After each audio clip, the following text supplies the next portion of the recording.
Welcome back to a new memo map. Today, our memo map is about the blood pressure. But before we jump directly to the blood pressure, let's first discuss the function of each part of the circulatory system. And we are going to start with the aorta and the large artery, which are the transport system. The aorta and large artery responsible for transporting of the blood under high pressure, so they must withstand high pressure, maintaining the forward flow and store an elastic energy. That's why they are considered a high pressure vessels.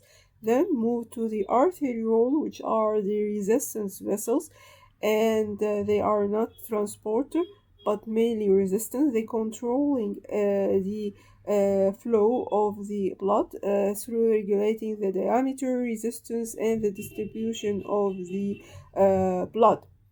Then the capillary, which are the exchange vessels, and they are non-transporter, non-resistance control. Rather, they are responsible for the exchange of the nutrition and the blood gases.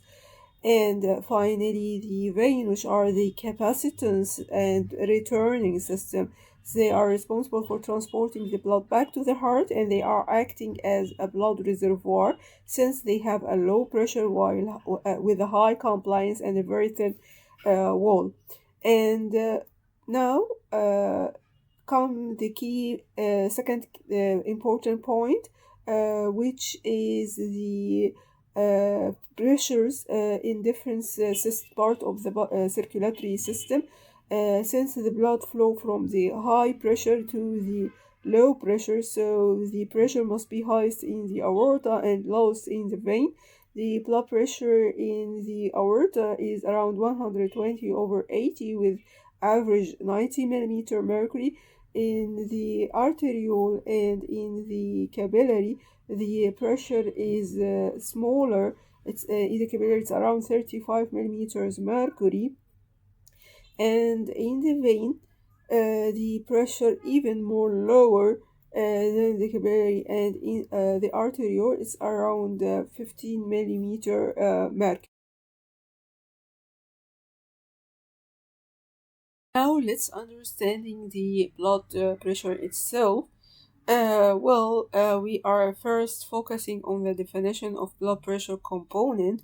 We talk about first the systolic pressure. The systolic pressure is the maximum arterial pressure, and it occurs during the ventricular systole when the ventricle contract and eject the blood to the aorta.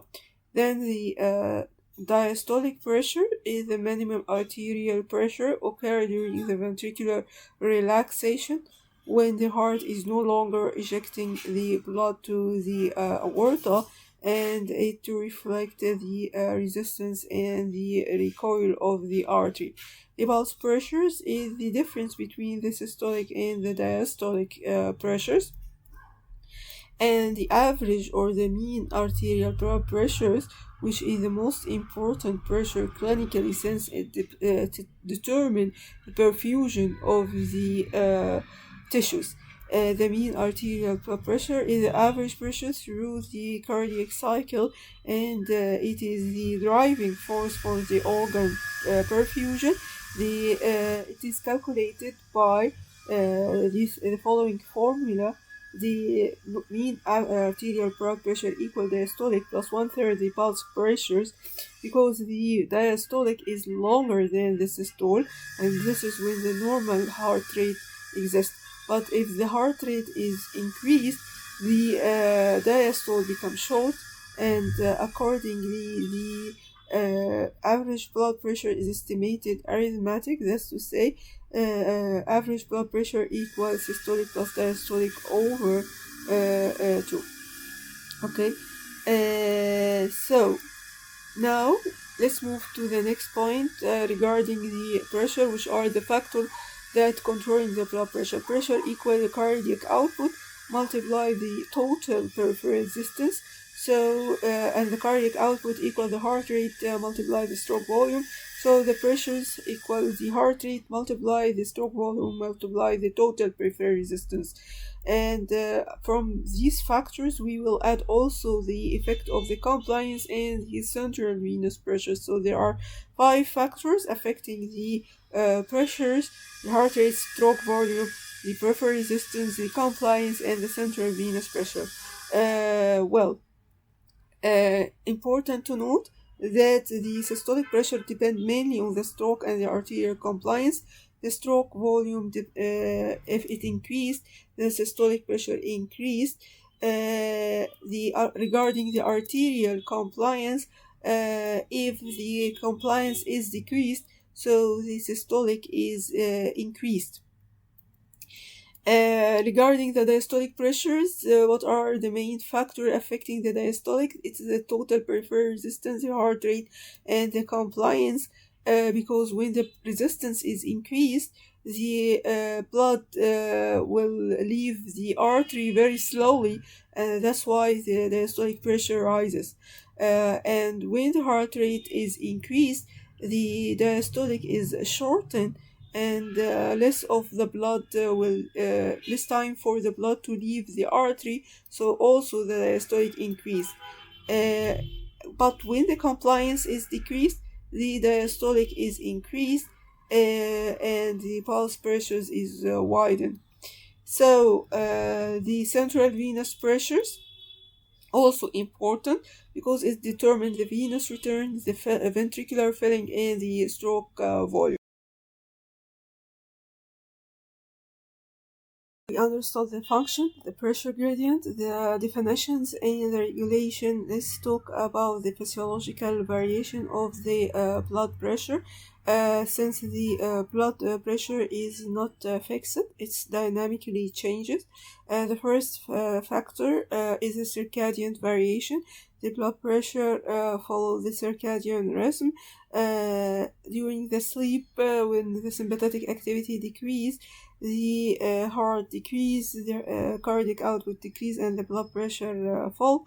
But during the day time, especially early morning, the sympathetic tone rise, the cortisol increase, and the pressures increase.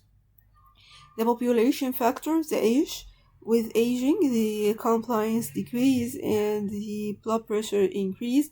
The sex, before menopausal, the male have a higher pressure than the female due to the estrogen, the high estrogen, which improves the endothelial function and maintains the compliances and reduces the resistance. The race and the lifestyles. Some population have higher average pressures. It could be not purely genetic, rather depending on the lifestyle such as the diet and the physical activity. The respiratory variation. During inspiration, the intrathoracic become more negative, the pressure in the abdomen slightly increased, so the venous return to the right heart increase.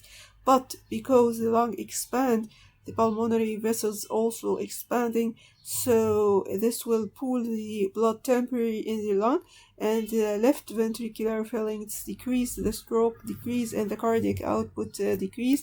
So there will be a decrease in systolic blood pressure during inspiration, while with expiration the left ventricle filling improve and the stroke volume increase, the blood pressure slightly increase.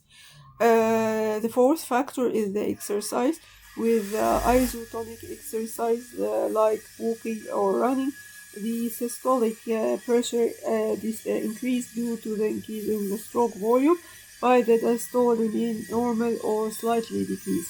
With isometric or static exercise, the example for this is the weightlifting, were resulting in increase in the systole due to increase in the stroke volume, but the diastolic is increased due to the muscle compression and increasing of the resistance. Finally, the effect of the gravity. With the supine, the gravity effect is minimum and the blood distribution is uniform, so the pressure equal in the upper and lower limb. But with the standing, the position, the gravity pulls the blood down, so the blood in the lower limb resulting in the decreasing in the venous return, decrease the stroke volume and the cardiac output. So the upper limb pressure is transiently low, the pressure in the lower limb is slightly high. So that was our memo map for today. Let's rapidly recap. We started our topic today by understanding the function of the different parts of the system: the artery, the arteriole, the capillary, and the vein. The artery transport, arteriole control, capillary exchange, and the vein capacitance and venous return, or transporting the blood back to the heart. Then we talked about the pressure gradient. High pressure in the artery gradually decreased through the arteriole and capillary with the lowest pressure in the vein. After that, we defined the component of pressure: the systolic pressure, the diastolic, the pulse, and the average pressure. Then we discussed the regulating factors, which are the heart rate, the stroke volume, the peripheral resistance, the compliance, and the central venous pressure. And finally, we explored the physiological variation, such as the circadian rhythm, the population difference, the respiratory effect, the exercise response, and ending with the. This is the memo map for today. See you in the next episode.